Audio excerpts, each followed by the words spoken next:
Well, hello everyone. Welcome to an episode of the Cliff Ravenscraft Show. I'm super delighted to bring to you a conversation with my dear friend, best friend on this planet, Ray Edwards, about the book, The Four Agreements.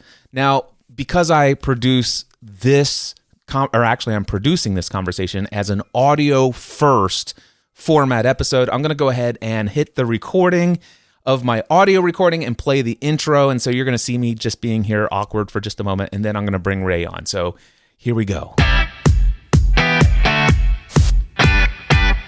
Are you ready to take your message, your business, and your life to the next level? Want to learn from someone with more than a decade of experience, training tens of thousands of people from all around the world? Hi, Cliff. This is Pauline from Auckland, New Zealand. John from Calgary, Alberta. Amy Porterfield. Michael Hyatt. Dan here from Dunedin, New Zealand. Ray Edwards. Mark Mason. Mike Stelzner. Pat from Smart Passive Income. It's Darren from Melbourne, Australia. Now is the time to live the life of your dreams and do the work you feel most called to do in the world. Welcome to the Cliff Ravenscraft Show. Here's your host, Cliff Ravenscraft. That's right, my friend. Thank you so much for tuning into another episode of the Cliff Ravenscraft Show.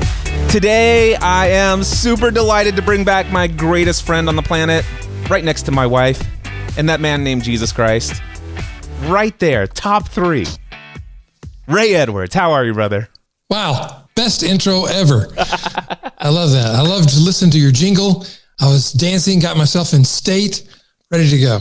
Today, I wanted to bring you on to talk about a book that I purchased in 2021 that was one of the most profound book purchases of my life. I'd say it's in the top, certainly in the top 10, and I think it's going to, if I were to go in and rank, and I haven't done this, I'm making this stuff up off the top of my head here, I think it'd rank within the top 5 maybe.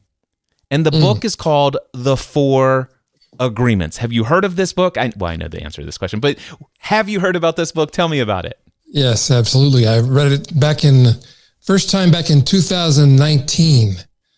So I've read it many times since then. I'm not sure how many, 7 or 8. Well, I love this book. I love this book. Oh, that's the other thing. I was just like, what do you think about it? Okay, I love this book. So there you go. We're done. Go read this book. It's called The Four Agreements, and it's been a great episode.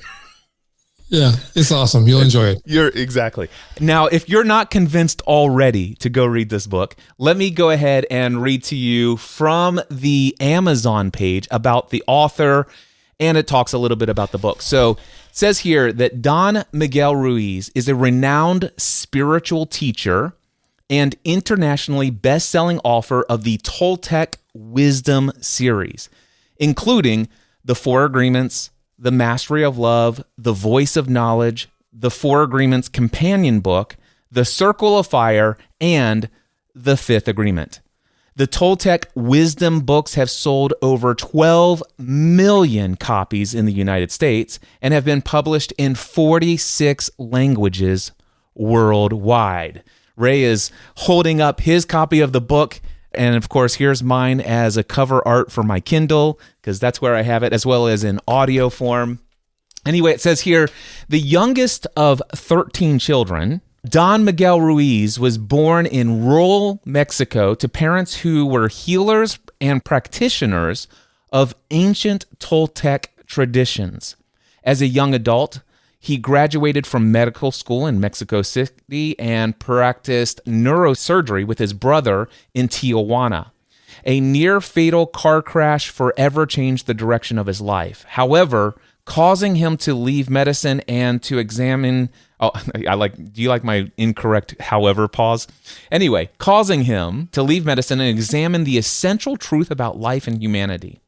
With his mother's help and through her ancestral teachings, he discovered his own path to awareness, which evolved into a deep understanding of the physical universe and the virtual world of the mind.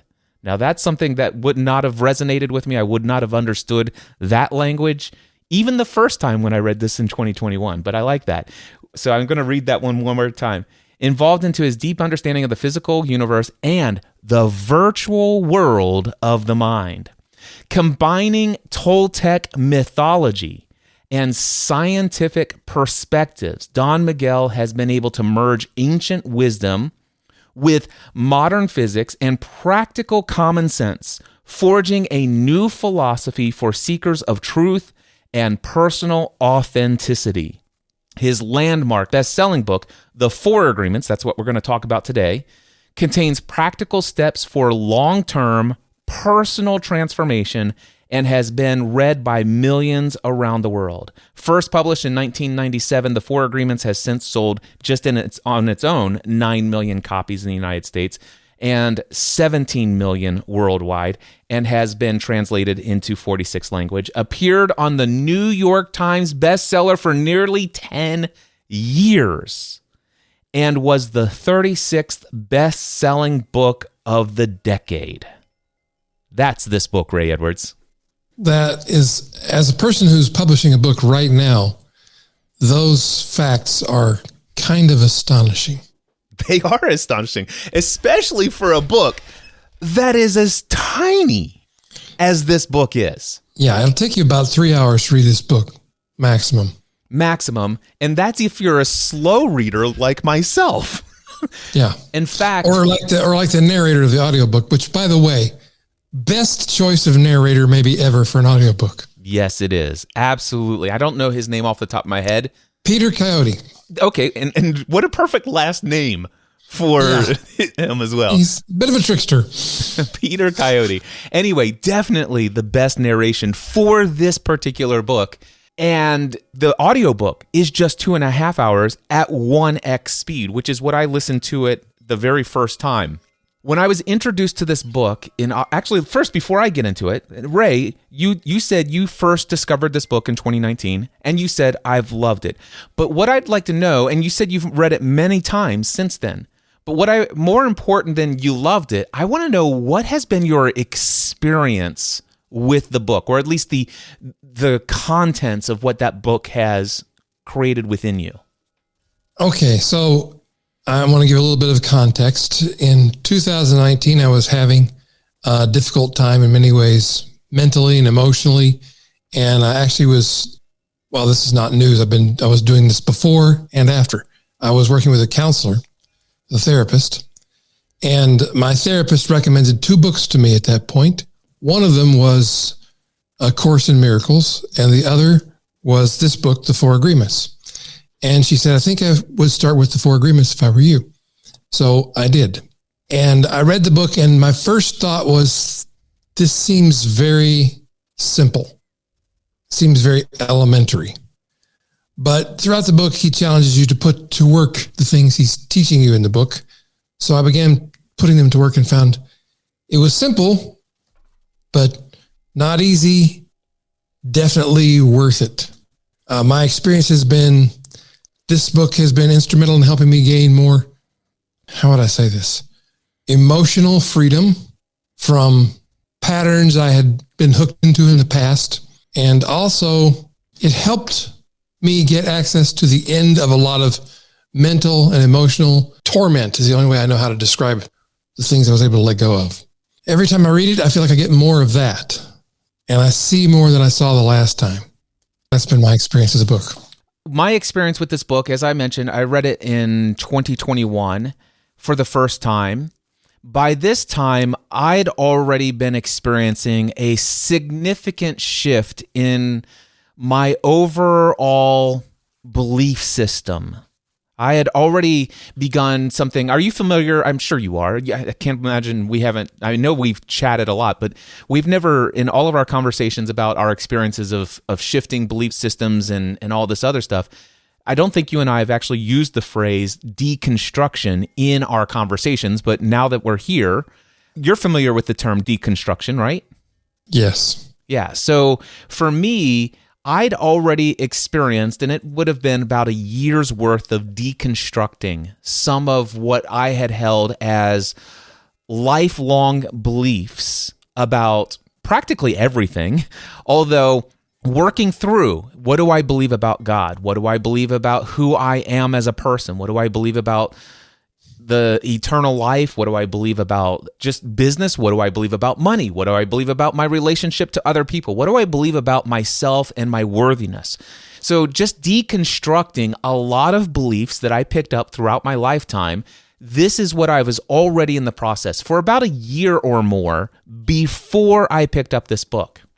However, my first book introducing to me the concepts that are found in this book were not so, did you say simple? I said I found this book simple, but not easy. Yeah, simple. To do. So it seemed I was introduced to much of the concepts in this book from some very hefty and heavy books, such as Autobiography of a Yogi by Paramahansa Yogananda. That, by the way, that was my first real introduction into the deep, ancient traditions of seeing the world from a different perspective than my upbringing, which is Orthodox, evangelical, fundamentalist, young earth, Protestant Christianity. That was so much of my identity, and it's what had been so programmed and conditioned into my understanding of God and the world and life and everything. And so at the time, I was introducing other people because they're like, Cliff, tell me more. Where are you discovering this? And why are you thinking this? And I'm sharing, well, I read this book. It's called Autobiography of a Yogi. And they're like, Cliff, I can't even make it through this book. How did you make it through this book? I said, it's just, when the student is ready, the teacher will appear, is a quote that we've often heard. But I've even modified it to my understanding of this. When the student is ready, the teaching will appear. For me, I was already ready for the teaching. I was all ready for some shifts to get answers to some questions that I've been having for more than 20 years of my life that did not make sense with my belief system. There's just too much about what I think is how life ought to be. And I believe in these things, and I'm seeing some disconnects, and there's just way too much that I can no longer pretend that what I believe is in alignment with what I feel life ought to be and what life is. And so I was prepared to deconstruct. And so it was a heftier way. And then I got into a 2-volume series called The Second Coming of Christ. And I've been reading that for 3 years, and I'm about 60% of the way through that one. So to say that I was introduced to some of these concepts a year before reading The Four Agreements, when I read The Four Agreements, it took all of this stuff that I was struggling to wrap my mind around, and it said sentence by sentence in the clearest form possible. It's like, this is what you've been studying in simple terms. And I'm like, I get it now. Whoa. And it's completely different from a Hindu or a Buddhist or a Taoist perspective, but it's saying exactly the same thing from a Mesoamerican, Aboriginal, indigenous, tribal, Toltec wisdom, ancient perspective of the world, and how that is all starting to pop together. So that, Ray, is my experience. Any comments or questions on that? I don't have any questions. I love the way your story unfolded. And I think I've recommended this book to a number of people, and I get different reactions. Some people are shocked and angry and offended that I recommended it to them because it contradicts their belief system, and they would attest they're not threatened by it, but they act threatened. They seem threatened, and I'm like, well, relax. It's okay. We don't need to fight about it. Some people have just thanked me profusely. Some people have been confused by it. I think, that thing you said about when the student is ready, the teaching will appear. I think that's right. And I have a theory about why that is true. I think we're like radio receivers, and we get tuned into a certain frequency, and we start getting the transmissions that are on that channel. And this stuff used to bother me, people talking like this, talking about vibrations and energy levels and frequencies. And until I had a medical treatment recently where there were electrodes implanted into my brain that help relieve the symptoms of Parkinson's disease. And these electrodes, they operate by vibrational frequencies of energy. And that energy change has changed my life for the positive. And so now I'm a bit more receptive. Let's see what I did there. So I think we get tuned in to the frequency. Are you saying that message resonates with you more today? Yes, it resonates with me. So this whole thing that we're doing right now, this riffing that we're doing with these metaphors, makes me think about some studying I'm doing with a guy named John Vervaeke. I say studying with him. I'm watching his YouTube videos, to be precise. He has I won't go into the whole thing, but he has a theory about how we became the kind of creatures we are in this physical world because we developed the capacity for metaphor. And he began talking about how much of our conscious thought about our thoughts is based in metaphor. Do you understand what I'm saying? Do you understand? And then if you comprehend it, you comprehensively apprehend it, you grab onto it, you might even have oversight of it. And when you have oversight of a topic, where are you when you have that oversight? You're seeing it from above, a different perspective. Yes. So it's interesting that I won't go into what the first agreement is, but there's something in this document that hooked me from the very beginning because I'm a man of words, and I'm excited to move forward and talk about that. I am too. I'm so eager to jump into it. Here's what I already know. Anybody who is listening to us, and I don't know, it's been a long time since I have done a survey of my audience, but I'm under the perception that approximately 60% or more of the people who follow me today follow me because they feel that they resonate with who I am as a person of faith. And what I mean by that, and by the way, I say this, and where I'm coming from is I get emails every week. It's like the reason why I listen to your content is because I love the fact that you're a person of faith, and I love this about you, and we share so many things in common. And so over the years, I have heard so many people affirm to me that this is what has drawn them in.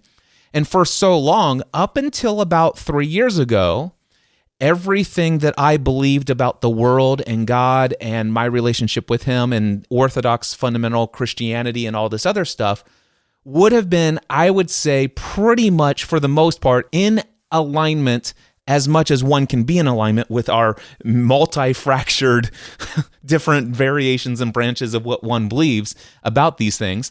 But pretty much until about 3 years ago, in great alignment with them, and I have been apprehensive up until now, and I've been dipping my toes in the water of what I'm willing to reveal about who I am today, which is different than who I was 3 years ago and who I was prior to that. I am re-eventing myself today. I'm creating a whole new version of my persona, completely reinventing and now representing, and maybe you could even say remembering, or put where I was once dismembered from my understanding. Now I'm remembering and representing who I am today. And so I'm just thinking about, first of all, the people who are listening to the Cliff Ravenscraft Show or watching this on any of the social channels or anywhere else this content may show up one day. And I would just imagine if I were me 10 years ago, listening to this today, first of all, I want to just understand, I recognize that if you have not already turned this off, that you're tempted to, because what the heck are they talking about? What are you talking about, A Course in Miracles? What are you talking about, ancient Toltec stuff and shamanism, if you haven't even pulled that out, that this is a different way of seeing the world through a different spiritual teacher and religious lens, or a spiritual lens. And then Ray pops in this Course in Miracles. Oh, I've heard about that new age woo-woo that we should stay away from. And what autobiography of a yogi and Hinduism and Buddhism, and Cliff's talking about the fact that he's changed what he believes. By the way, I just want to speak to you for just a moment. If you're having those thoughts, I want you to know I perfectly understand that if you want to tune out right now and not listen to the rest of this episode, I have no ill feelings about you at all. I don't think I'm better than you. I don't think I'm more advanced than you. I don't think that I'm more whatever than you. I just say we all have our own paths, and I appreciate you for all the time that you've listened. But one of the reasons why I invited Ray to come in here and have this conversation with me is because I finally want to just out myself for who I am and what I believe today. And this book is definitely one of those books that has opened my eyes to a whole different way of seeing the world, a whole different way of seeing God and my relationship with God, in a way that actually, for me personally, has helped me appreciate and love Jesus in a whole different way than ever before, where I consider myself to still be a Christian, but probably the 10-year-ago version of Cliff Ravenscraft would call me a heretic and an apostate. So with all of that being said, I've little bit publicly put some of this stuff out in a podcast called Encouraging Others Through Christ over at encouragingothersthroughchrist.com. If you want to hear the most recent 5 to 10 episodes of that show, you'll hear a little bit more about where I've been dipping my toes into the water. So if this is all a shock to you, you can go over there and listen to a little bit more about what's happened. But I do want to say that I understand that for majority of my audience, I believe this conversation is already uncomfortable. What would you say to folks that are a little concerned and uncomfortable? I would say I understand.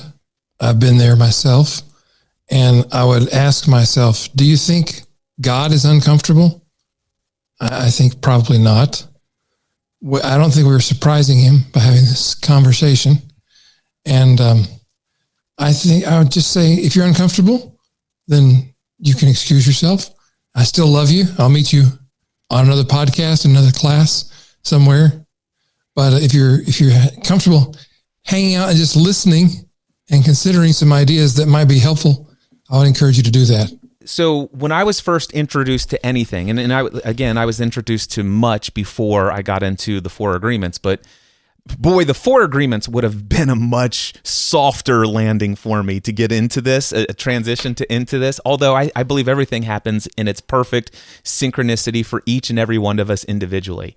But here's what I will tell you. I was very concerned. I was filled with a little anxiety, and not going to lie, I had a great deal of fear about reading Autobiography of a Yogi when I read it. Because I'm like, wait a second, I don't know that I'm open to having my beliefs questioned. I've heard all about false teachings and all this other stuff and where that could lead, and it's a slippery slope. And when I started to talk about the fact that I'm going down the road and studying other people's philosophies, a handful of my Christian friends said, I'm really concerned about you, and here's what you want to be wary of, and here's the things to look out for, and these are the warning signs. And it's like, oh yeah, I see that sign. And as I'm traveling down the journey, I'm passing all the signs they told me. And I'm like, yep. But I do want to say this before we get into the deep dive of the 4 agreements. Here is what helped me. Romans 8:38. It says this, for I am convinced that neither death nor life, neither angels nor demons, neither the present nor the future, nor any powers, neither height nor depth. Okay, so first and foremost, we've got a lot of things here, and it's saying the next line, nor anything else in all creation. That would include a book, by the way. I think that my interpretation is anything else in all creation would include reading a book. Will be able to separate me from the love of God, which is in Christ Jesus, my Lord. That, for me personally, was my prayer. That was what God was speaking to me as I'm being exposed to different people's perceptions and opinions and thoughts about God, the universe, and all of the other stuff. Maybe that is helpful to somebody who is still listening to this podcast and is thinking about listening to the rest of this and might actually go and get this book and read it. I think that's a good perspective. I think there's nothing to be afraid of. That's my opinion. Yeah, there's this guy that says, be anxious about nothing. Yeah, and he knew what he was talking about, so trust him. Trust him. All right, so I want to start off with chapter 1. Of course, there's a preface, and it gives a beautiful metaphor and a story of a man who discovered what people talk about as being enlightened and understanding of our true origin, and it's a story that is told in many different traditions in many different ways. So we're not going to go there, but I want to start off with the dream of the planet. And Ray, I want to read the first 8 paragraphs of this and then talk about where this chapter goes, the dream of the planet. So here we are. Bear with me. I'm not the world's greatest reader. So Humans are dreaming all of the time. By the way, that's a lie that I just said. I'm an incredibly powerful reader and communicator. I have been communicating for years, and I'm going to do this excellently. I'm going to be impeccable with my word and tell you that what I just said about me not being a great reader was a lie, that I once used to believe. It was an agreement I once had, which I now disagree with. You like that, Ray? I love that. I don't just like it, I love it. Humans are dreaming all of the time. Before we were born, the humans before us created a big outside dream that we call society's dream, or the dream of the planet. The dream of the planet is the collective dream of billions of smaller personal dreams, which together create a dream of a family, a dream of a community, a dream of a city, a dream of a country, and finally, a dream of the whole humanity. The dream of the planet includes all of society's rules, its beliefs, its laws, its religions, its different cultures and ways to be, its governments, schools, social events, and holidays. We were born with the capacity to learn how to dream, and the human beings who live before us teach us how to dream the way society dreams. The outside dream has so many rules that when a new human is born, we have to hook the child's attention and introduce these rules into his or her mind. The outside dream uses mom and dad, the schools, and religion to teach us how to dream this dream. By using our attention, we learned a whole reality, a whole dream. We learned how to behave in society. We learned what to believe and what not to believe. We learned what is acceptable and what is not acceptable, what is good and what is bad, what is beautiful and what is ugly, what is right and what is wrong. It was all there already. All of that knowledge, all of those rules and concepts of how to behave in the world. As children, we didn't have the opportunity to choose our beliefs, but we agreed with the information that was passed to us from the dream of the planet via other humans. The only way to store information is by agreement. As soon as we agree, we believe it. And this is called faith. To have faith is to believe unconditionally. That's how we learn as children. Children believe everything adults say. We agree with them, and our faith is so strong that the belief system controls our whole dream of life. We didn't choose these beliefs, and we may have rebelled against them, but we were not strong enough to win the rebellion.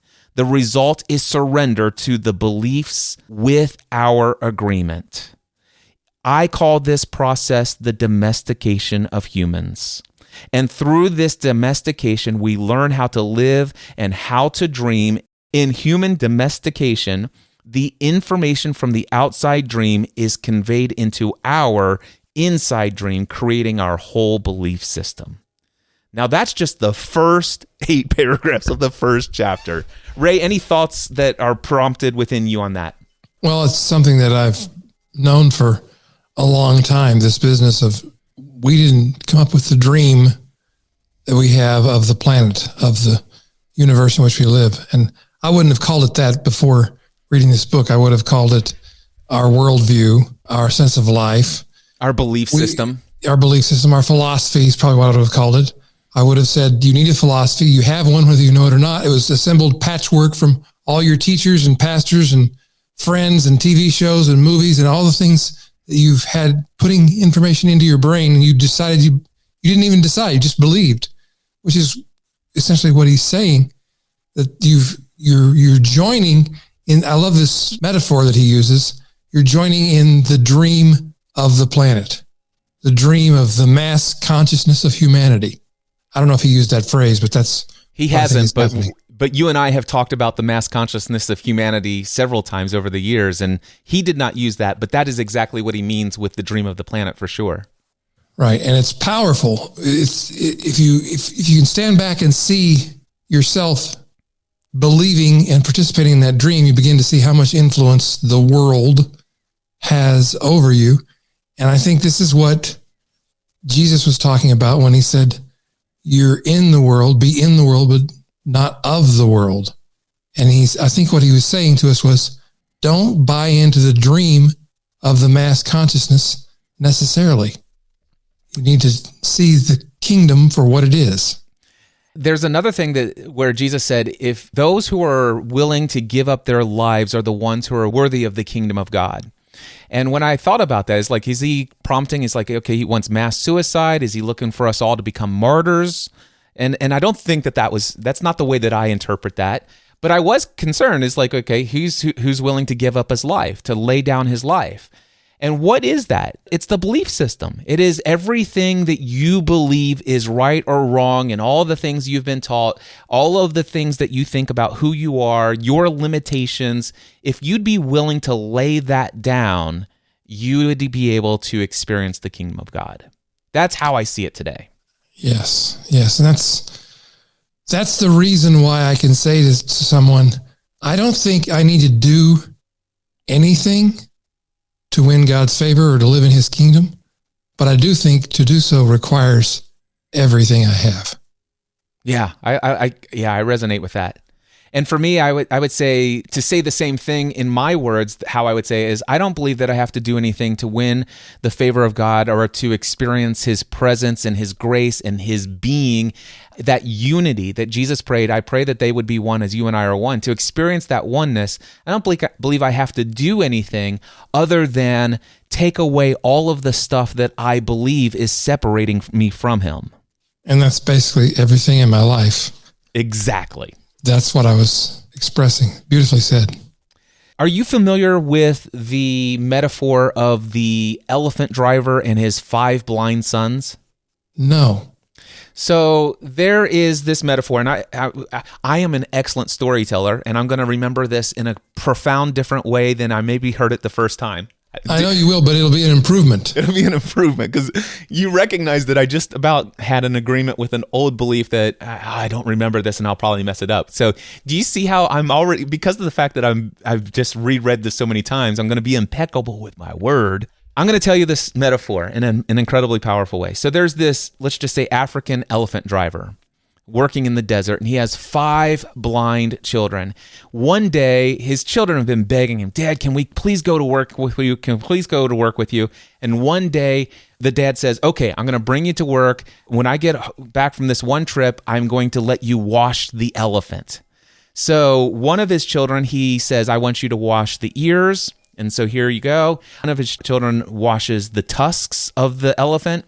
One washes the tail, one washes the body, and one washes the legs. So I had to count that out, make sure, there are 5 blind children. So they each have their task, they do that, and then when they get home at the end of the day, they're all just like little children, as they're buzzing with the excitement of having actually touched this elephant.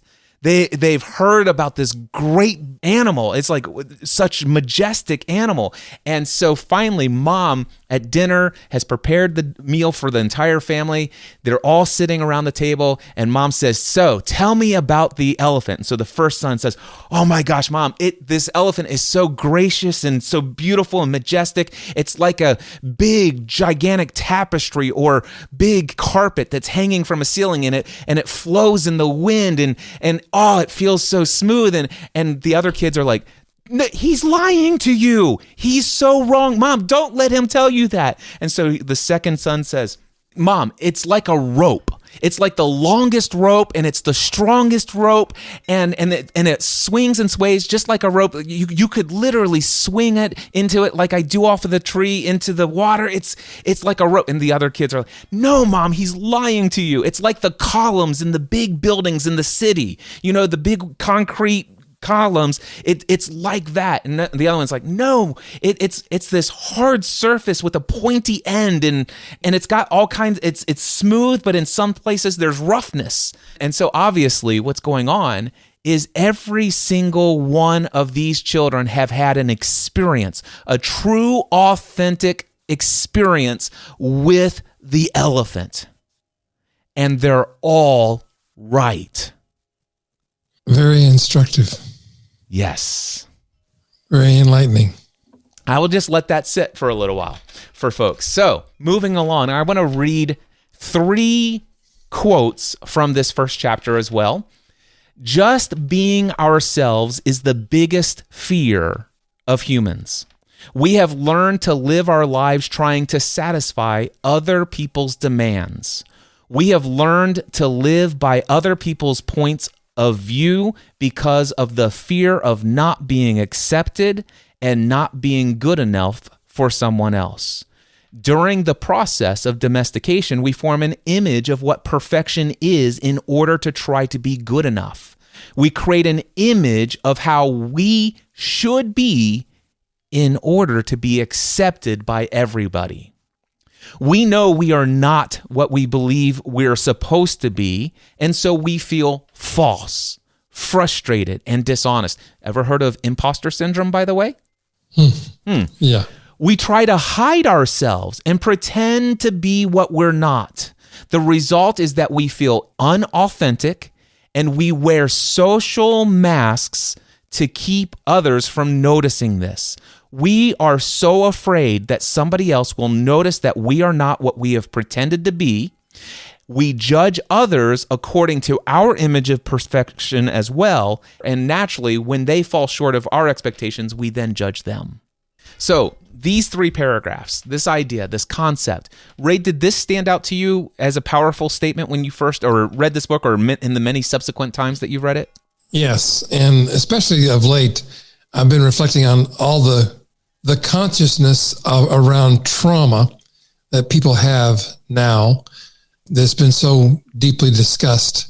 I think a lot of it was triggered by a lot of the discussion was set in motion by the pandemic, and people began to realize and think about what is trauma? What does it mean to have been through a traumatic experience? How does it affect me and my emotions? And if you can stay with those thoughts and go a little deeper and go back to your childhood and remember when you were innocent and you were happy and you had very few, if any, preconceptions about how you needed to be in order to be happy, you begin to see how things got layered on you over the years.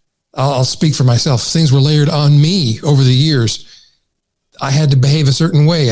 I was a smart kid, so I had to be smart. I had to get good grades. I had to perform all these different tasks. I had to meet all these different agreements that I had made. Yes, I'm going to be a good boy. I'm going to be a good young man. I'm going to be a good student, be a good provider, good father. I made all these agreements without really knowing I was doing it.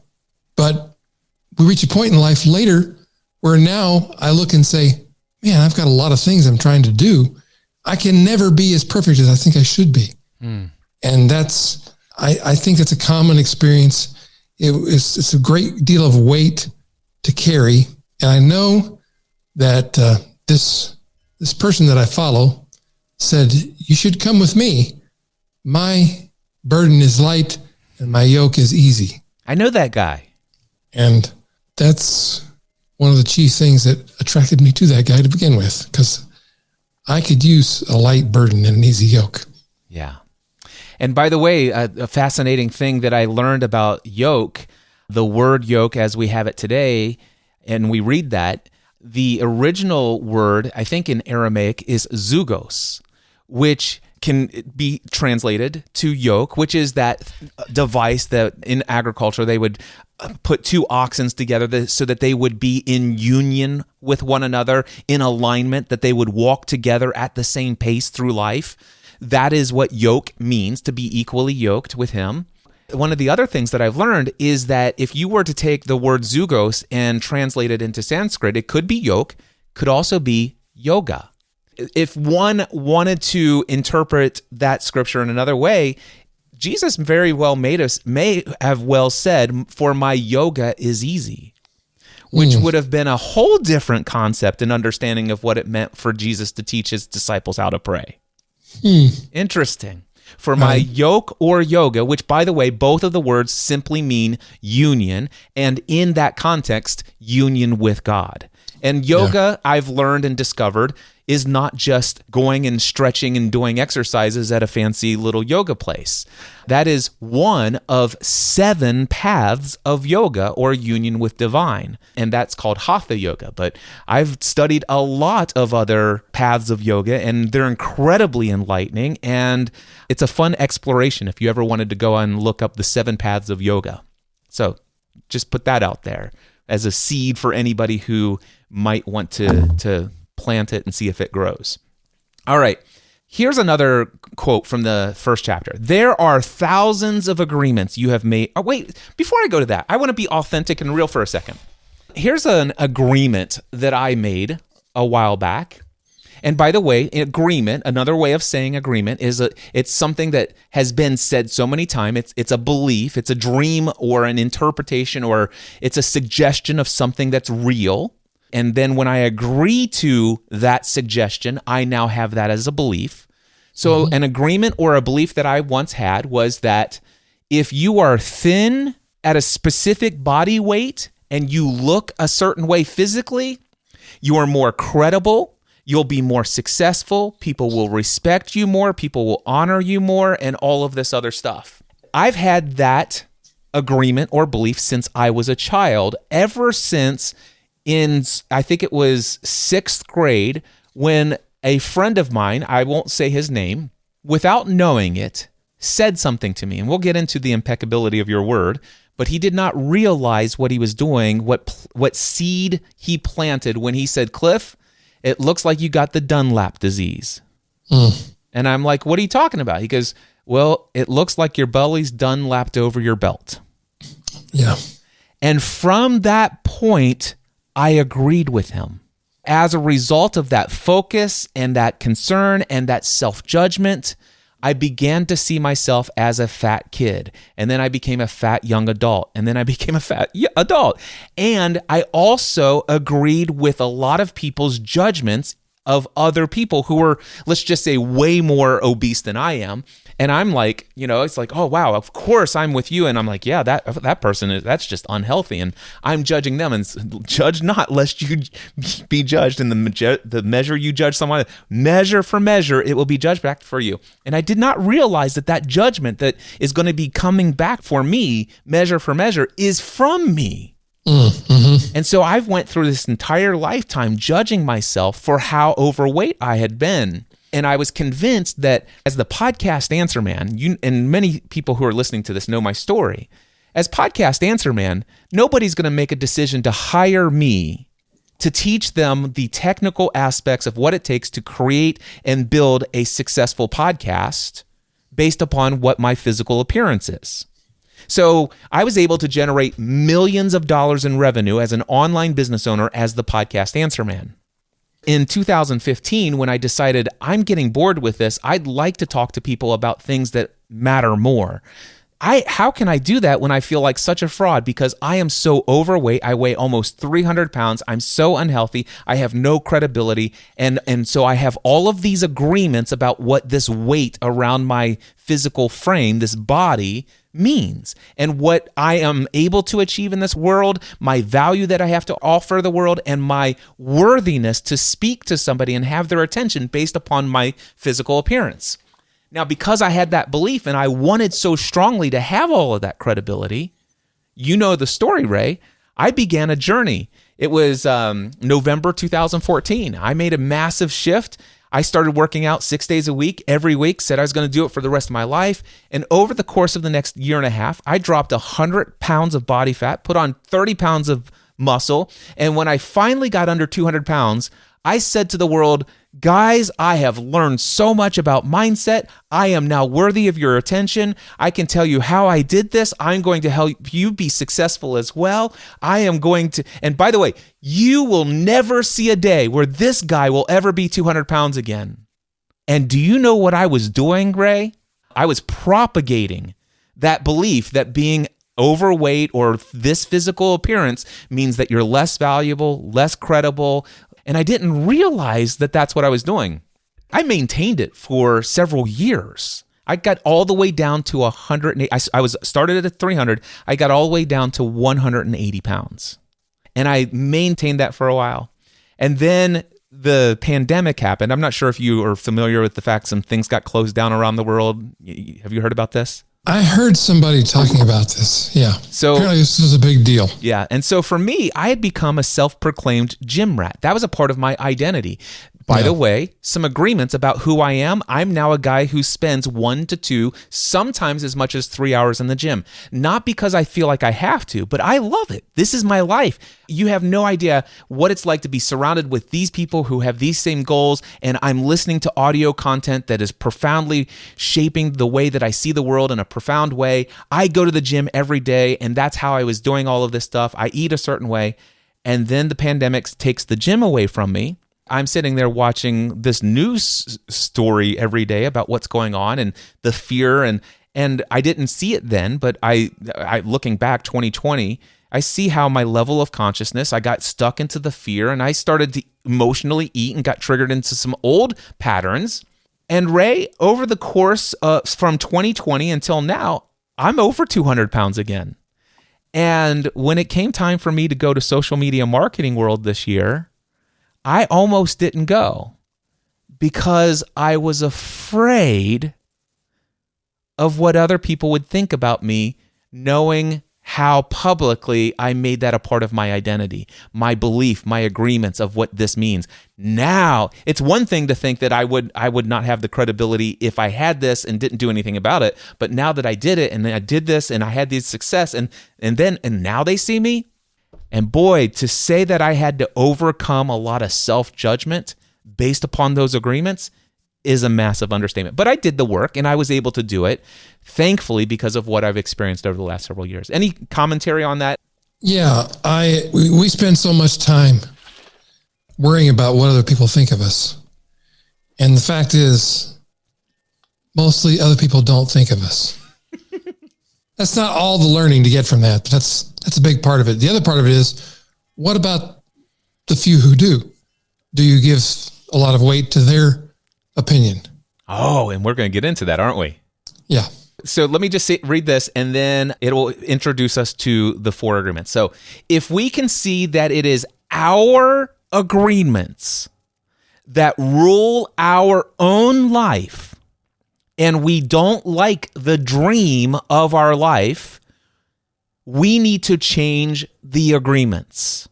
When we are finally ready to change our agreements, there are 4 very powerful agreements that will help us to break those agreements that came from fear and that deplete us of our energy. If you think about the word agreements, I'm going to just say this in another way, and I'm going to replace the word. If we can see that it is our beliefs that rule our life, and we don't like the dream of our life or the belief system that we currently have, we need to change our beliefs. When we are finally ready to change our beliefs about what should be and what's right, what's wrong, there are 4 powerful beliefs or agreements that you can make today that will help you to break from those belief systems and that are depleting you of all of your life force energy. So, Ray, are you ready for the 4 agreements? I'm ready. All right. The first one is be impeccable with your word. Sounds easy, doesn't it? I found this almost maddeningly difficult to do. Fortunately, I don't hold myself to the standard of doing it perfectly anymore, as we'll discuss, I'm sure, in a few moments.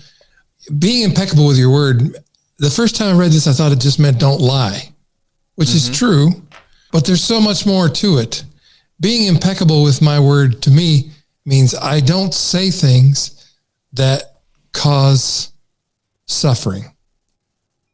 Now, if you think about that, that covers a lot of things I used to say. And one of the things he talks about in the book extensively, which I already realized was a huge problem, is gossip. And if you think about what is gossip, it's judgmental talk about other people. And we come back to that reciprocal principle in the universe, judge not, lest you be judged. So your lack of impeccability, your lack of integrity with your word follows you. I have become free of so much suffering just because of this one agreement or one belief. People who are close to me know I'm always stopping and pausing and saying, wait, I need to be impeccable with my word here. This is what I need to say. It's made me very conscious of the words that come out of my mouth, because the tongue holds the power of life and death. Those are a few thoughts I have on this. Yeah. The word impeccable, when he talks about it in the book, one of the things he says is, well, first let's talk about what does the word impeccable mean. And he talks about the root word, I can't remember it off the top of my head right now, but it's pecus something. And anyway, it means the word sin. And the im in front of it means without. So be without sin with your word. Yeah. And sin, the way he describes it, and from his way of putting it forward, suggesting, is sin would be anything that you do against yourself or others. Don't do, and it's kind of that in a way that would be causing suffering. So it's in alignment with what Ray is saying as well. So don't say anything with your word, either verbally or even in your mind. That sometimes we forget about, we're using our word, the power of our creative word, in our mind. It's the word that brought everything that exists today into existence. And here we are creating things with our word, literally creating things. And I do mean it literally, creating things with our words. I'll give you a perfect example of this for me. So when I publish something on social media, just to give you an example, let's just say I'm hanging out on Facebook, and all of a sudden somebody sees something that I posted and they leave a comment. Now I have no reference of this. I've never seen this person's name before in my life. And so I have no reference point, nothing. There is nothing that I know of this person. All I know is what I've just read from this comment. And it's a very pleasant comment. Wow, Cliff, thank you so much for this. I totally agree. Here's how that relates to me. And thank you for sharing this. What a perfect moment. I needed to hear this today. With somebody that I've never met before, I'm like, oh my gosh, I love that I just had this experience with this person. And I'm chatting back, oh, thank you so much. I'm thrilled, blah, blah, blah. And I'm eager to see how this may lead into an ongoing, meaningful relationship through life. And of course, there are some people that I've heard of before. And the people that I know have said wonderful things about this person. And then I'm like, oh my gosh, I'm honored that a person of such high caliber would respond here.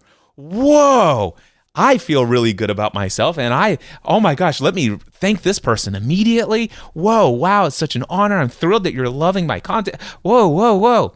But here's what I've noticed, I'm aware of, that has been triggered within me. There is a person that over the last 15 years, I've heard nothing but gossip about how this person is this or that. And they're all these negative attributes. And I've heard these things from multiple different people that I love. And I've heard these stories and I've never thought that I agreed with them. It's like, okay, that's just gossip. Except for the fact this person occasionally comments on my posts. And I'm like, oh, it's her again.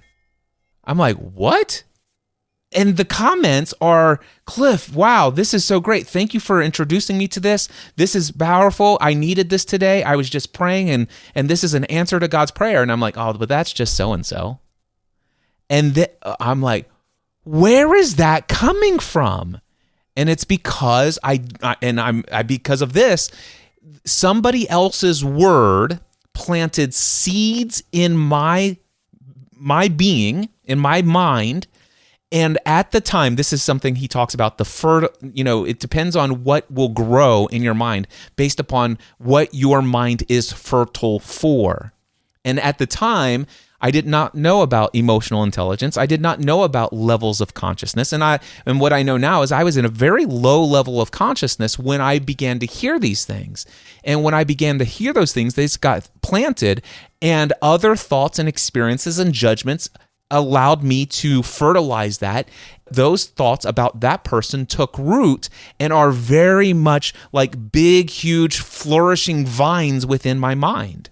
such that every time I see that person's name, I am now immediately drawn to the poison that was introduced through someone else's word. And that's why we should not gossip. Mm-hmm. I've come to a point where I do my best not only to not gossip, but to stop it when it begins happening in my presence. And I have a very sophisticated technique. I say, hold on. This sounds like gossip. I don't want to hear it. I appreciate that.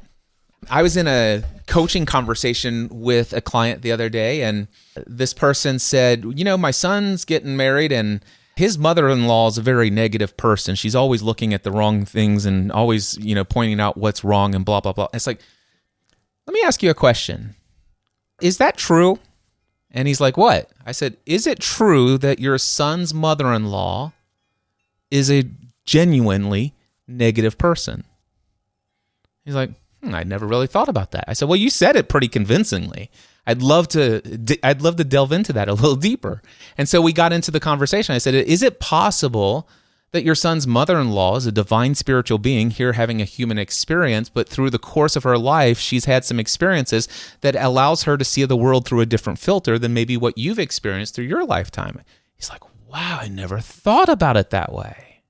I said, interesting. So let me ask you this. Is your son's mother-in-law an extremely negative person? No, she's not. I said, is there any examples in her life where she's looked at the positive and she's a very encouraging, lovely woman? Well, yeah. Interesting.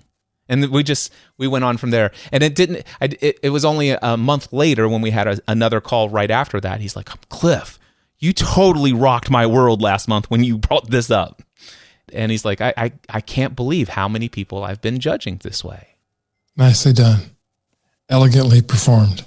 I've learned through some great examples of coaching. And it's, by the way, I love it when my coaches that I've worked with, I say things out of my mouth comes this poison.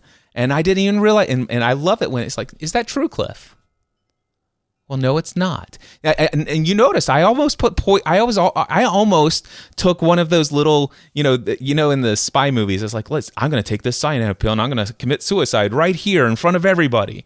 Because I almost said I'm a terrible reader. I have a hard time reading. It wasn't so bad. It was great, actually. It was really great. Let me ask you this. I can tell you right now that 5 Blind Sons of the Elephant Driver, it wasn't exactly the way I heard it. I don't even think I got to the 5th one. I'm pretty sure I missed the big, huge, it's a big, huge the body guy. But it's still, the story came across. But I noticed in real time, I was about ready to introduce poison about myself that I'm not going to get this story right, and you should probably look it up and get it better somewhere else. I'm glad you didn't do that.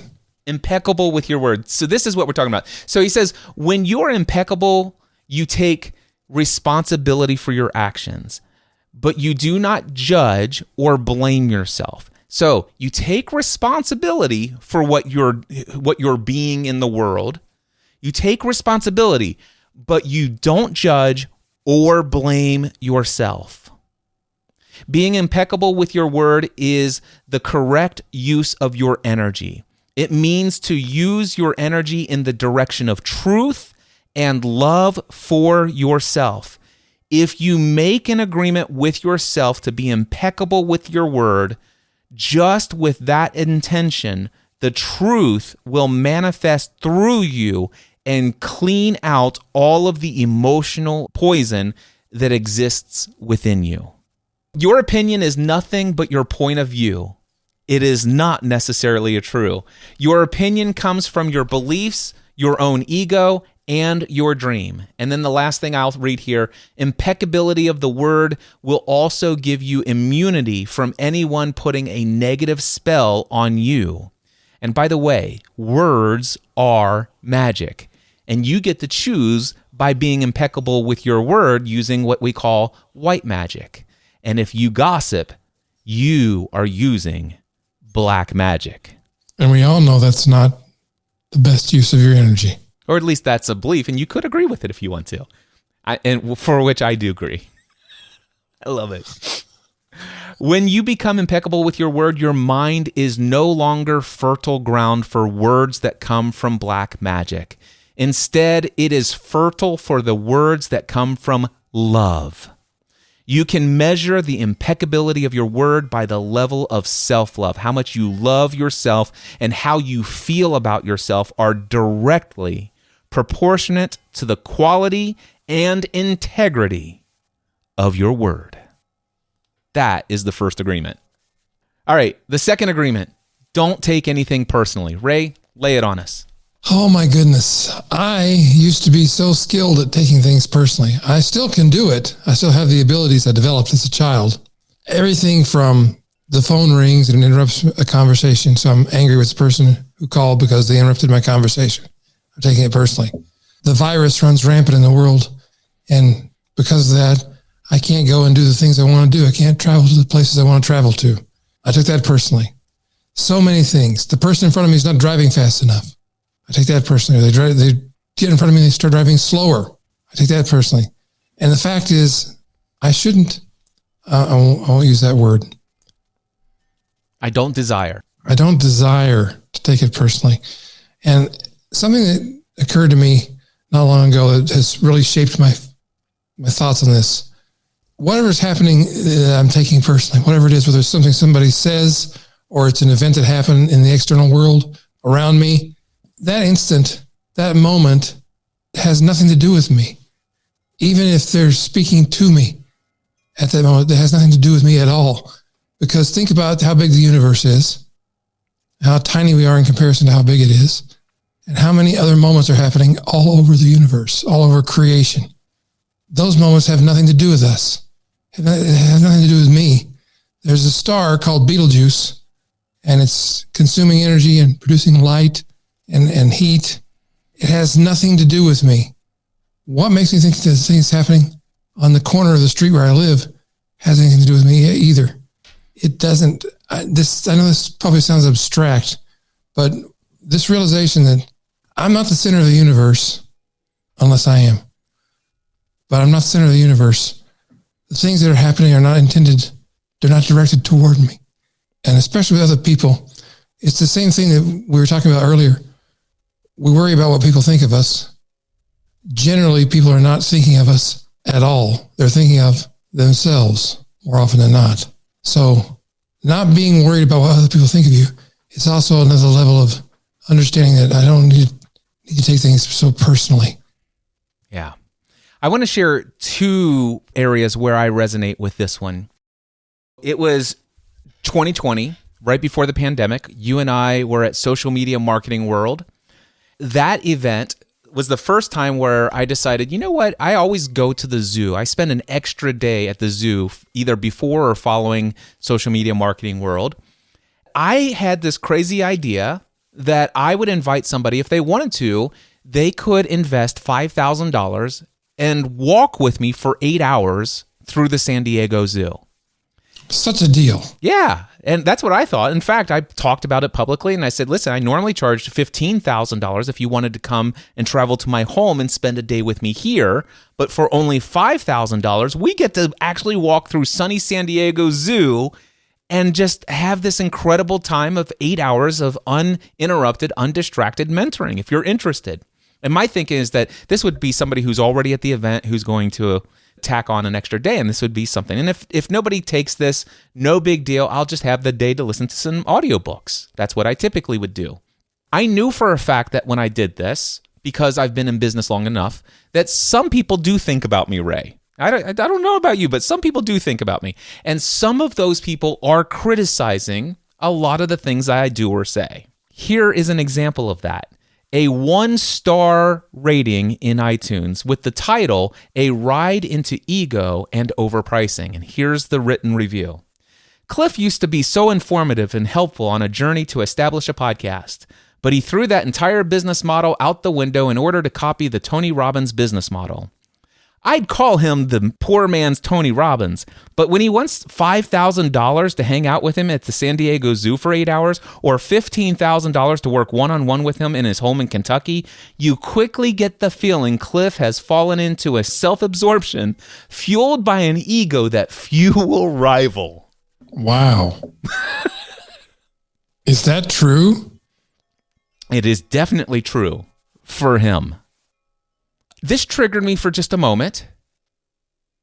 But by this time, this particular individual, so I know who this is, has triggered me so many times. And the only way this person can trigger me is by having a button that he can push that causes the release of the trigger mechanism within me. And I realize if I take the button away, he can't press it anymore. So that's what this whole idea about not taking anything personally. So here's what I learned, and I did a blog post on this a while back. You will often be criticized and judged by others. I'm happy to share that I'm a fully recovered former people pleaser.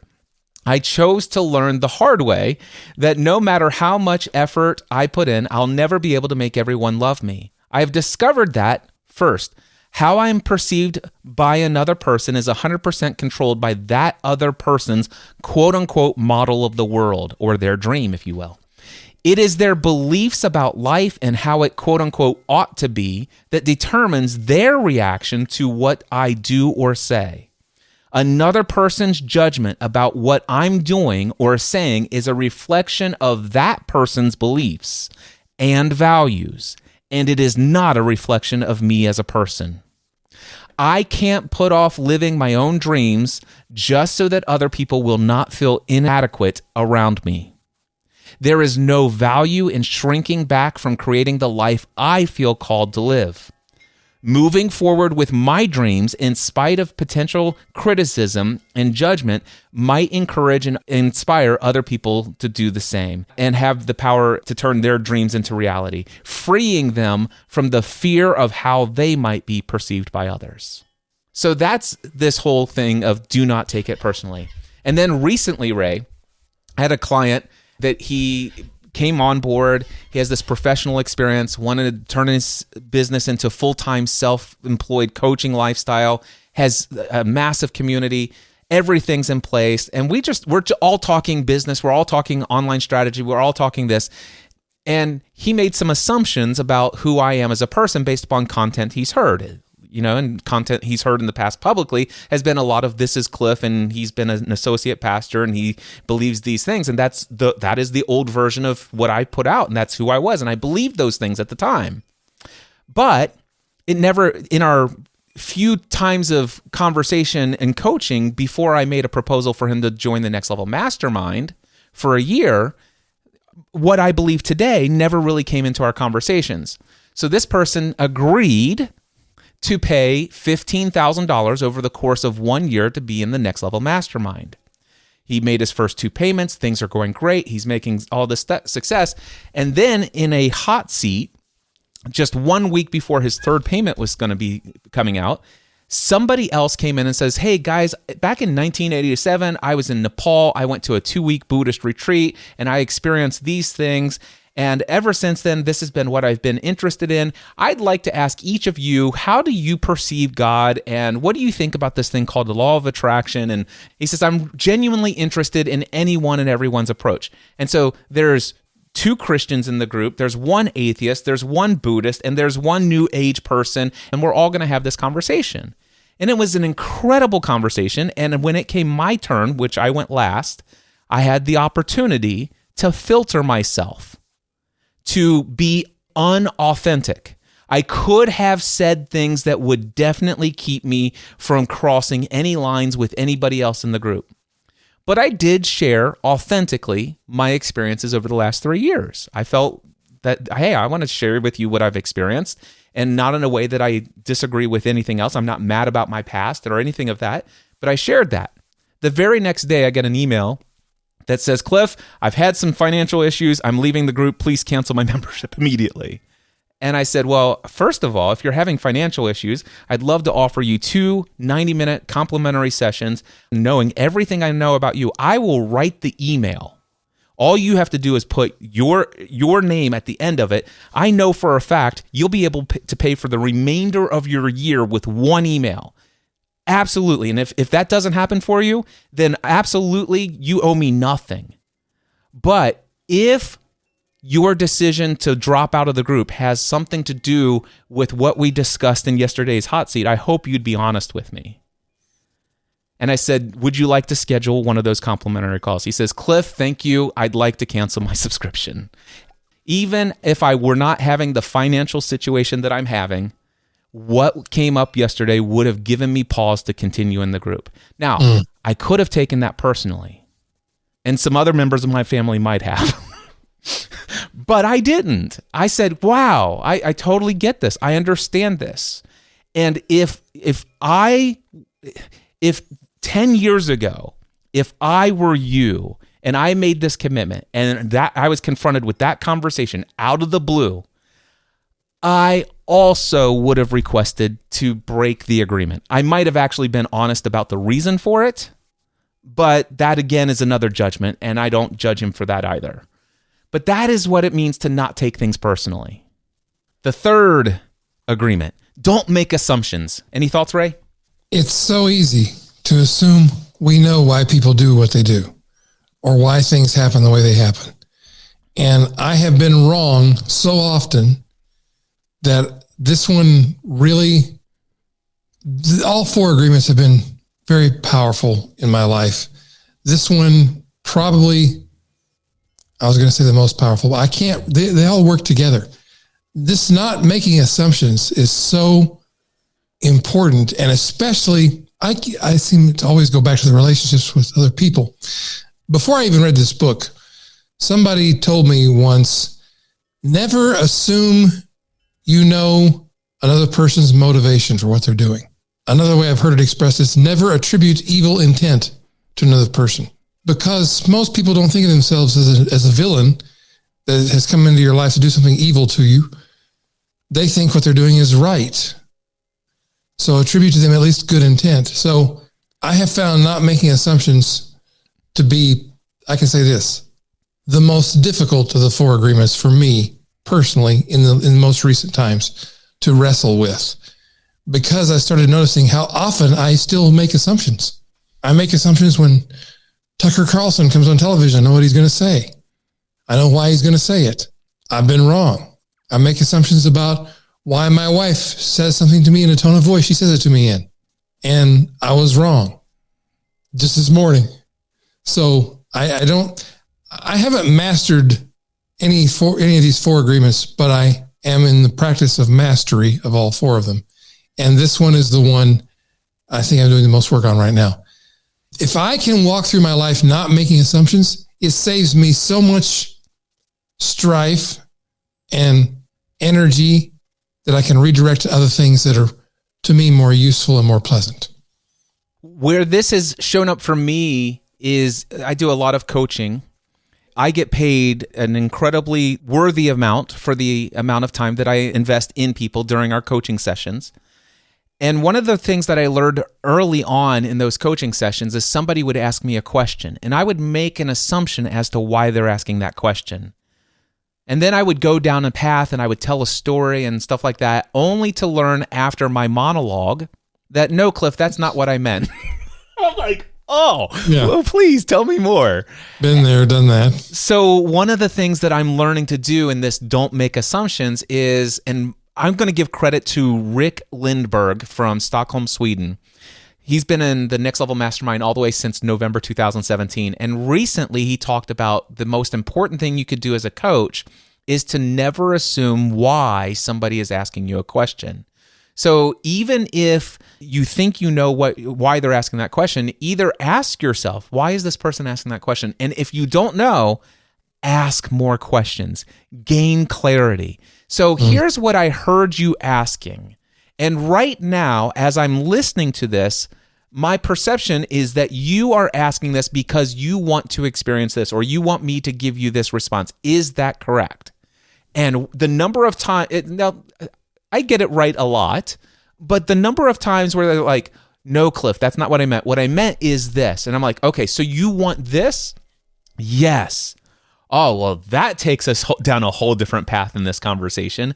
And wow, what an incredibly powerful way to have an experience of not making assumptions. Now, just imagine that in the conversation with my wife, the conversation with my children, the conversation with anyone else on this planet. So communicate clearly, ask questions. And the other thing about don't make assumptions is I want to make sure that other people aren't making assumptions about me. So I want to make sure that I'm doing my best to be impeccable with my word, to communicate clearly what I want so that it's not left for assumption what my desired intention is or what my desired results are that I'm going after. Before Ray and I started this episode, before we went and hit the record button, I said, Ray, here's what we're going to do. This is the outline of the show. And by the way, this is what I hope will happen after this. Are you on board with this? So I didn't want Ray to assume what my intentions were. I communicated it clearly. So don't make assumptions. Love that. I love the fact you communicated all that to me before we started. It becomes obvious the further we dig into this, how the 4 agreements are inextricable from one another. They work together. Absolutely. The 4th agreement, by the way, is always do your best. And one of my favorite things about this is that you're always doing your best. And your best changes with every situation, every circumstance, at every different point within the day. Yeah, it doesn't mean always do the best you've ever done in your entire life. Or what you're capable of. Right. It means do the best you can do right now. And how freeing is it if you were to hear what we're about ready to suggest, or I'm about ready to suggest, and if you were to agree with this, it could become a belief for you that I am always doing the best I can with what I have to work with. Given the situation, given the circumstance, given all of my programming, giving everything that is what this moment is, I am always doing my best. And that's my commitment. Wow. So I put these in affirmation form. You know, it's be impeccable with your word. Don't take anything personally. Don't make assumptions. Always do your best. So what I did is I went into my affirmation file, Ray, and I want to read to you these, how I put them in my affirmations in my own voice. So number 1, I am impeccable with my word. I speak with integrity. I am honest. I use my words to spread love and positivity. I avoid gossip and speaking negatively about others or myself. Number 2, I don't take anything personally. I understand that people's actions and words are a reflection of their own reality, not mine. How I'm perceived by another person is 100% controlled by that person's model of the world. It is their beliefs about life and how it ought to be that determine their reaction to the things that I do or say. Another person's judgment about what I'm doing or saying is a reflection of that person's beliefs and values and is not a reflection of who I am as a person. By not taking things personally, I avoid unnecessary suffering and emotional turmoil. Number 3, I don't make assumptions. I communicate clearly and openly to avoid misunderstandings. I am not afraid to ask questions to gain clarity. I express what I truly want. By not making assumptions, I can create better relationships and avoid conflicts. And number 4, I always do my best. I recognize that my best will vary from moment to moment, depending on my circumstances and my energy levels or level of consciousness. By always doing my best, I can avoid self-judgment, regret, and guilt. And those, my friends, are the 4 agreements. Ray, I love you, brother. I love you. So, questions from Wes. I want to throw these in here real quickly. He said, what are some common misconceptions or misunderstandings about the 4 agreements? And I was wondering, I wonder why Wes is asking these questions. So I asked him, and he says, well, the question about misconceptions came up because when I mentioned the book you recommended to me, The 4 Agreements, to someone, they seemed skeptical about the topic. And he was wondering, how does this transfer to religious beliefs that they currently hold? So that's where the question came up. So I think we covered that at the beginning of this. This is all about questioning your belief systems, and it's about confronting how did you develop your agreements and what you believe. Yes. That's my feeling. Do you have any additional thoughts on that beyond what we said? I agree with that. And I also think it's not necessary that if you're a fundamentalist Christian, it's not necessary that you deconstruct your beliefs if you read this book. You can read this book and take from it what works for you.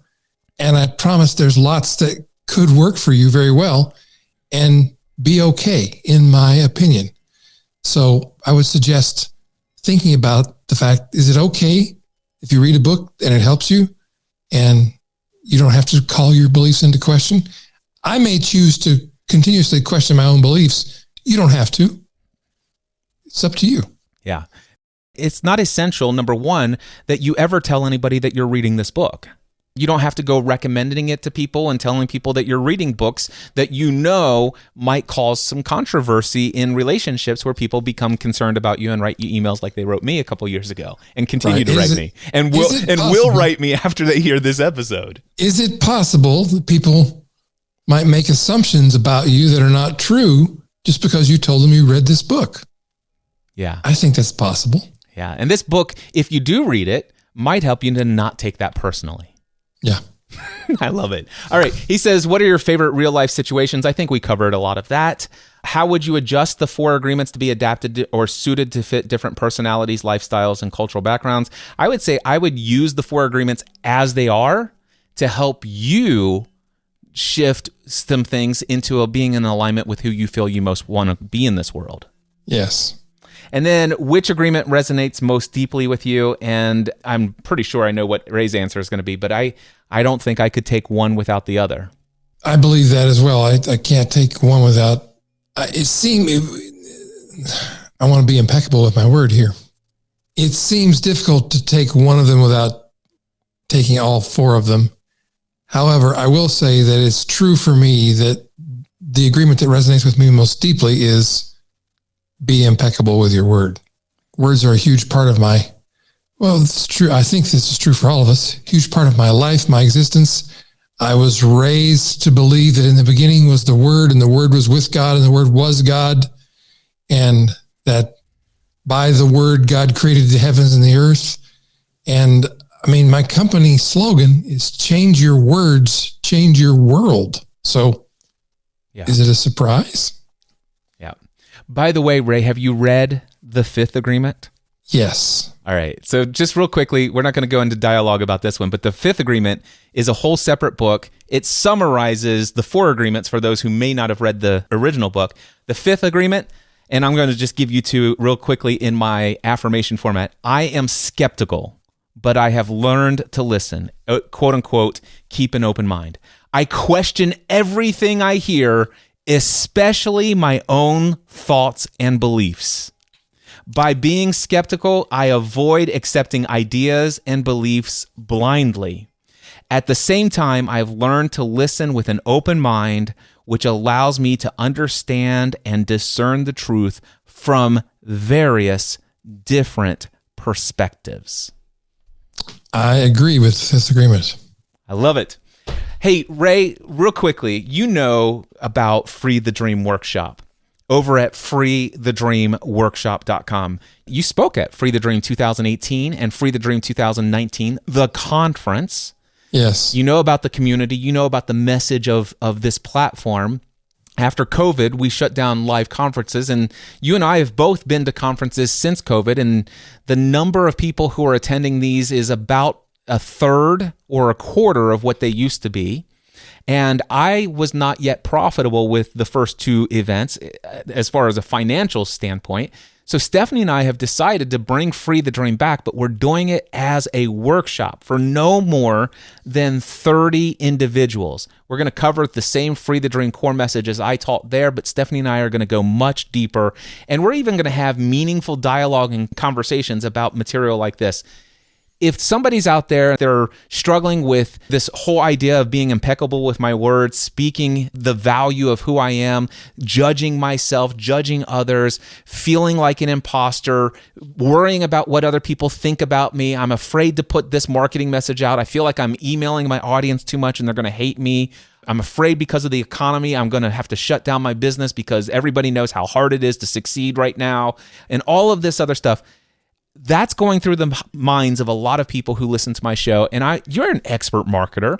What would you say to somebody to convince them to go to freethedreamworkshop.com and sign up for this event? I would say to you, if you are hesitating about this decision, that I would stop hesitating and make the decision and go to the Free the Dream Workshop, because I know Cliff. I've known him for over a decade. I know his heart.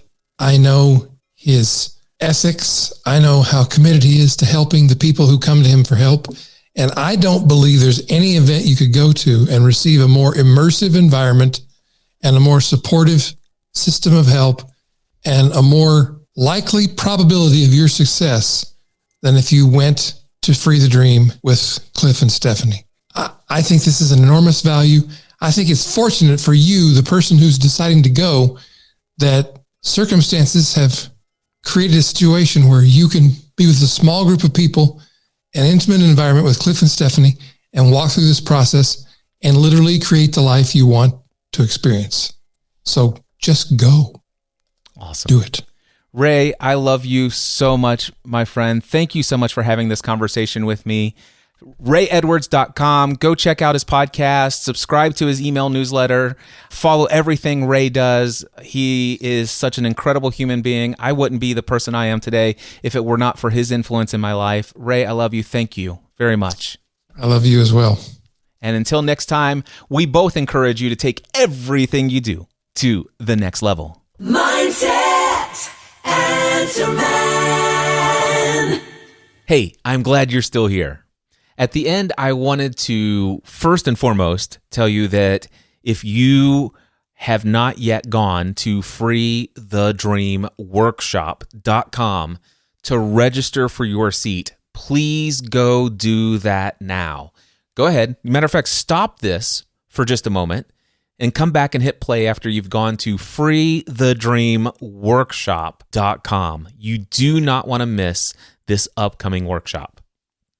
Also, I wanted to speak personally, just you and I, for just a moment and share with you how much I have desired to bring to you the type of content that has been shared in this episode.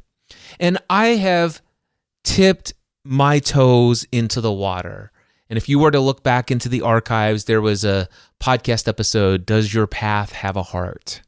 And I shared a quote or a couple of quotes from a book. And I had shared just how controversial this author is and all this other stuff. And I have experienced a significant shift in the way that I see the world, in the way that I believe about the world, in the way that I believe about God, in the way that I believe about my relationship with God.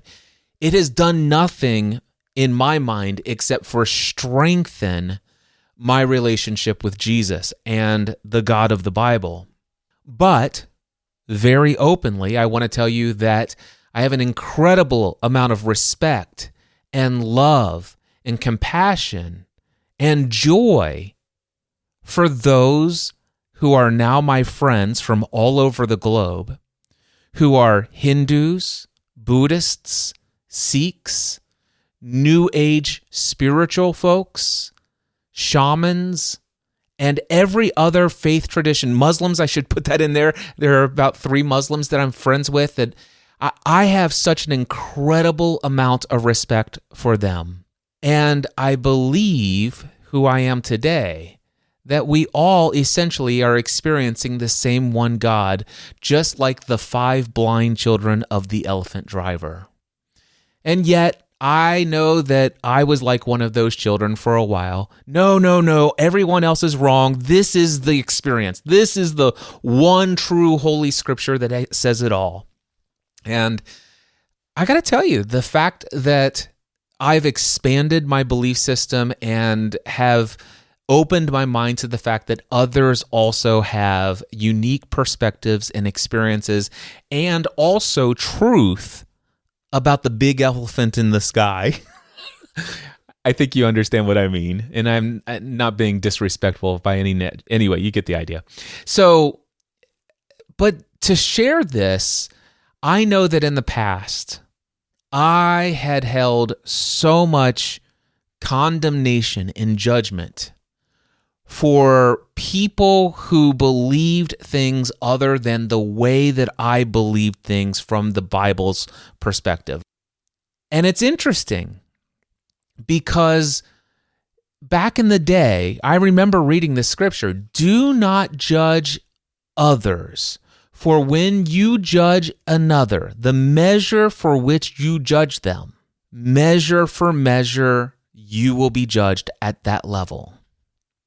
And, well, back in my most zealous days of what I believed, anytime anyone would introduce concepts or ideas that did not seem to be in alignment with my understanding of what the Bible says, and the Bible's the only truth, I used to condemn those people to their face. I would speak negatively to others about them, aka gossip, saying that you might want to stay away from that person. I was even taught, and I accepted, and I lived out putting people out of my fellowship. In fact, I could even argue the biblical principle for doing so. That this person, the best thing I can do if I truly love them is for them to come to their senses, is to excommunicate them from my life and to have nothing to do with them. And so because of that judgment, I recognize now, today, as you can hear, and I've expressed to you openly, finally, here in the Cliff Ravenscraft Show, authentically bearing my heart to who I am today, that my beliefs are not what they once were.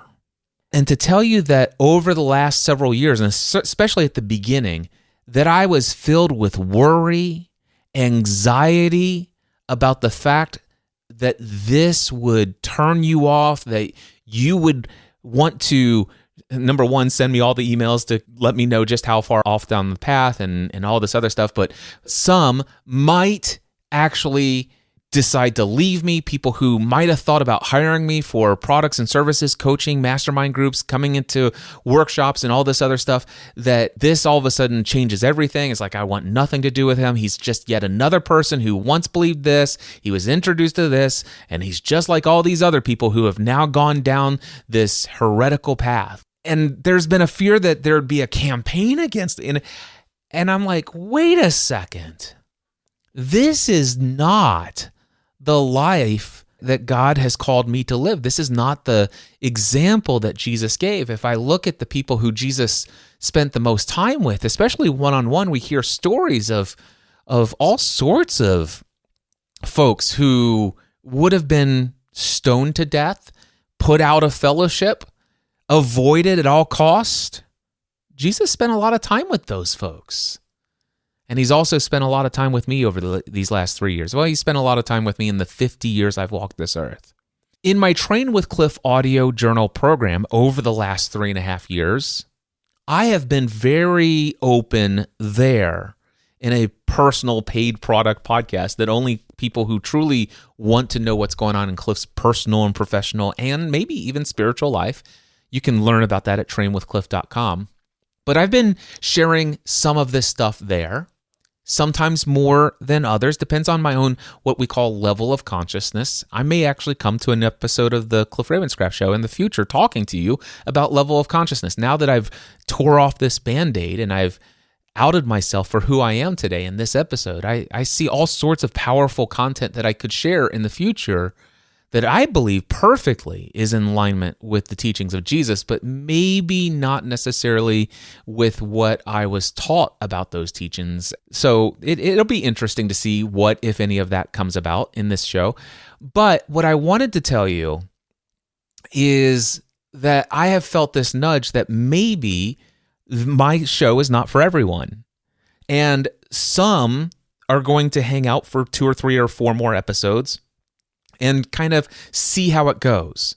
They may ultimately, eventually unsubscribe and have nothing to do with me. One of the things that I've come to is I definitely will not take that personally at all. And I have no judgment of those people.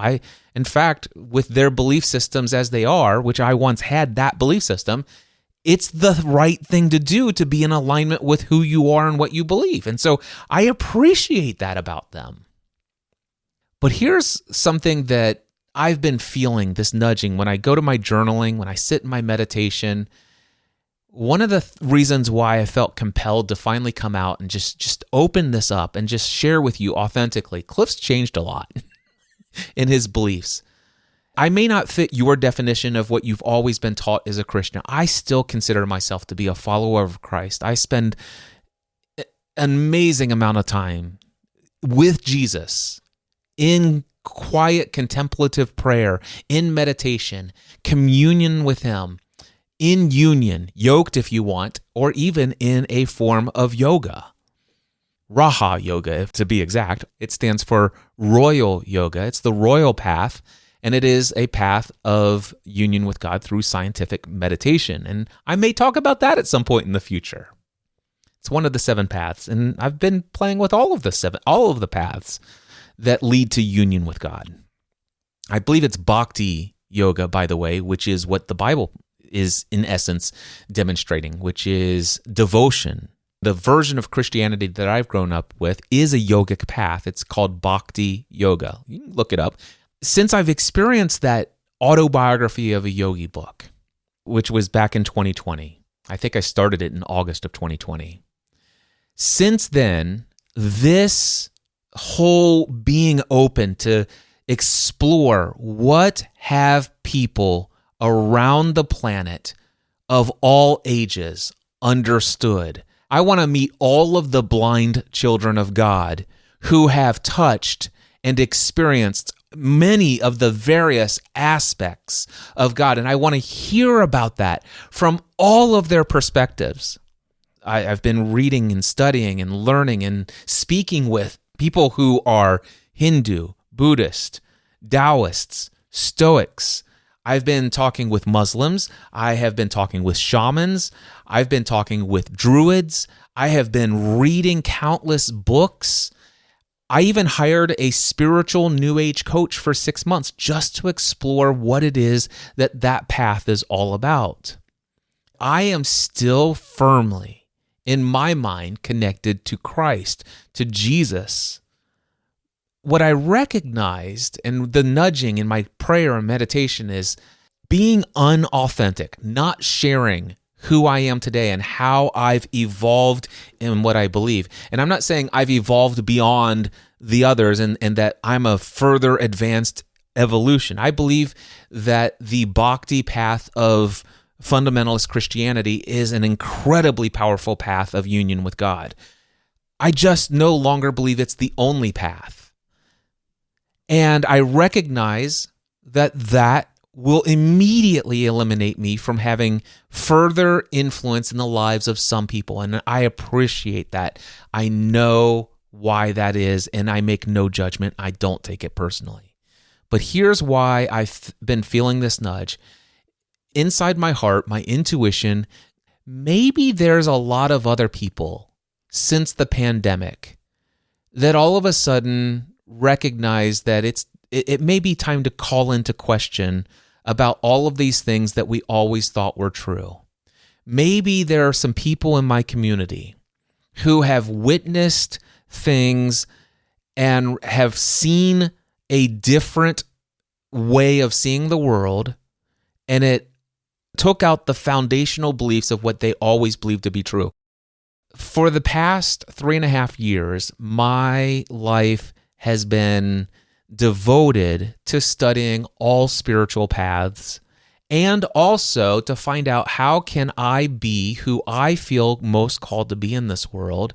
How can I experience God? How can I be one with everyone that I meet? How can I not judge anyone? How can I accept them? And I'm not perfect. I'm not mastered this, but I have had experiences. And there's an old episode of the Cliff Ravenscraft Show from several years ago with a Muslim, with an Indian Sikh, with a New Age person, and 2 Christians who are, me being one of them, who are open to the idea that there are multiple paths beyond the bhakti path of devotion to Jesus.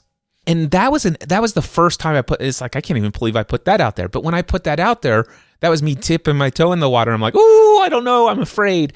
And I didn't realize just how much fear was still inside of me at that time. Since then, I study somewhere no less than 1 hour a day, and sometimes as much as 3 to 5 hours per day, reading ancient manuscripts, ancient wisdom of all sorts of people. And this has been my devotion over the last 3 years. And on top of that, and along with that, is been studying quantum physics. I've been studying the science of psychology and personality, how the brain works, neuroscience, the self-improvement of how to change behavior, Tony Robbins materials, all this other stuff. And the experiences that I've been having in my one-on-one coaching conversations, the experiences that I've been having in my mastermind group experiences, the experiences that I've had in any conversation with anyone has radically transformed. And it reminds me of a time when Jesus performed a miracle right there, and then he said to his disciples, "I tell you the truth, one day you will do even greater works than these." And I have been witness to God doing miracles in people's lives. And one of the things that I feel is that there might be a number of people who are recognizing, like, wait a second, maybe there's more to God, there's more to this world, there's more to this than what I've always believed to be true. And I don't want to invite anyone to question their beliefs about the world. But for those who are already questioning, who are already starting to wonder, and you've been afraid to talk to others about it, you've been afraid to bring this up to others because you might be judged for the books you're reading or the conversations you're having with certain people, I want to let you know that I felt that I needed to come here and share who I am today, what I've been experiencing, and just open this up. Because if I don't, those of you who are meant to be the next people that God brings across my path, where we might have conversations, whether it be one-on-one coaching, whether it be spending a year together in the Next Level Mastermind, or maybe you're going to come to my Free the Dream workshop to be your first interaction with me and Stephanie and a very small group of people. freethedreamworkshop.com. But it was very clear that I just need to be who I am and recognize that some people will be repelled from what I believe today. Not that I'm going to do that intentionally, but it reminds me of 1 Peter 3:15 and 16. I'm going to quote this off the top of my head here. Always be prepared to give the reason for the hope that you have. And when people do come along, do so with gentleness and respect. And what I want to share with you as a final thought is that as a result of my spiritual growth, my coaching practice has become so much more diverse, with clients from various religious backgrounds, including fundamentalist Christians, which was my background for the first 47 years of my life. Still consider myself a Christian today, but Orthodox Jews are now my clients. I have clients who are Buddhists, and I even have atheist clients, and many other various backgrounds. In all instances, I've witnessed true miracles take place, and I've been able to incorporate the tools and the techniques and strategies that I've learned about mindset and how to change our behavior and how to experience radical shifts in how we perceive and experience the world that are respectful of each client's beliefs without there being any need to deconstruct their own personal beliefs about God.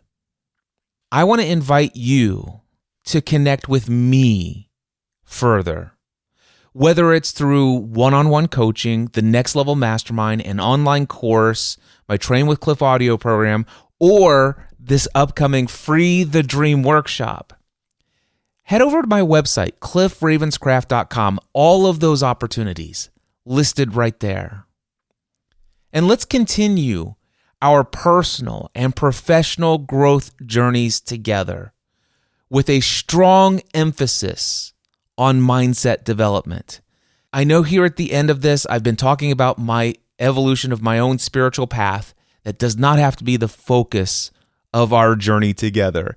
I still focus on business mindset, personal life mindset, whatever you want to work on, we can journey together. In this season of my professional life, I do tend to work mostly with full-time self-employed business owners, entrepreneurs, coaches, authors, speakers, influencers, digital course creators, and the like, and those who are also wanting to create this self-employed business ownership lifestyle, leaving a lifetime of being an employee behind. As we work together on your personal and business growth, if you're interested in discussing our spiritual lives together, I'm more than happy to do so. I can either work within your current system of beliefs about God, or if you desire, and only if desired, we can explore and expand our beliefs together. The choice is yours, and I'm here to support you in whatever path you choose. I sincerely hope that if who I am and the message I'm putting out into the world resonates with you, I truly pray that we will have the opportunity to work together. Head over to cliffravenscraft.com, look for all the options that are there, or just head over to freethedreamworkshop.com, and I look forward to seeing you in just a few weeks.